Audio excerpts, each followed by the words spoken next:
This is embarrassing, but it's important. That's me in the 6th grade. You can tell it's me because I come up to my friend's shoulders. Okay, well, I didn't actually have that many. Yeah, that's more accurate. Anyway, if you came up and asked, "Hey kid, who's your favorite teacher?" I would definitely have said Mr. Benitez. Benitez. He taught history, and he wore blazers with sneakers. He was always smiling, but never smiled all the way. Benitez was in the army, so he told tons of cool war stories that made his lessons come alive. He was passionate and funny, and he could talk for a whole period and we'd be riveted. Like, dude, history is the best. But if you came back later when my friends weren't around, I might have told you something different.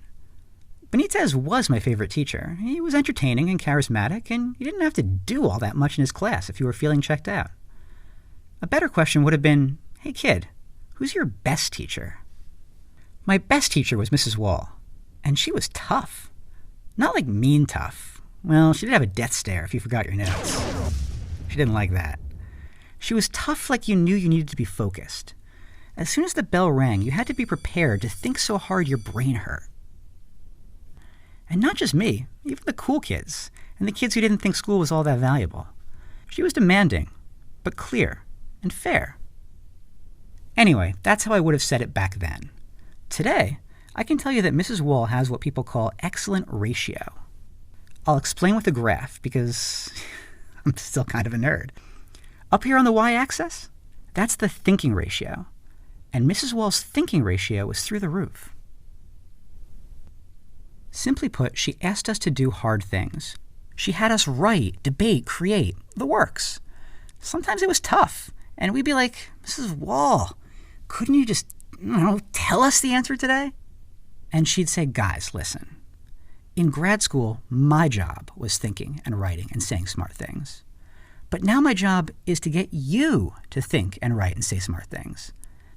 That's the thinking ratio, the proportion of the hard cognitive work being done by the students. Mr. Benitez was smart too, wicked smart, and his lectures were as sophisticated as they were exciting. But if you simply put something smart in front of kids without asking them to do much with it, well, that's only going to work for some of them. The x-axis on my graph is participation ratio.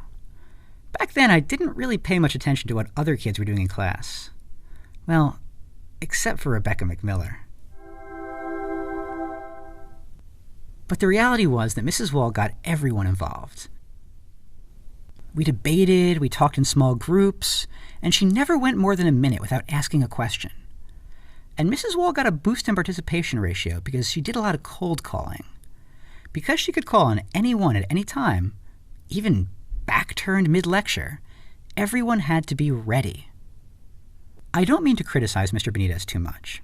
After all, being engaging and getting kids excited, that is not nothing. His charismatic style did hold quite a few students' attention. But even I had days when, other things felt more important. And Benitez didn't do a ton to actively draw me back. The bottom line is, if you paused their lessons randomly, you'd find more kids in Mrs. Wall's class doing more rigorous thinking. And learning more.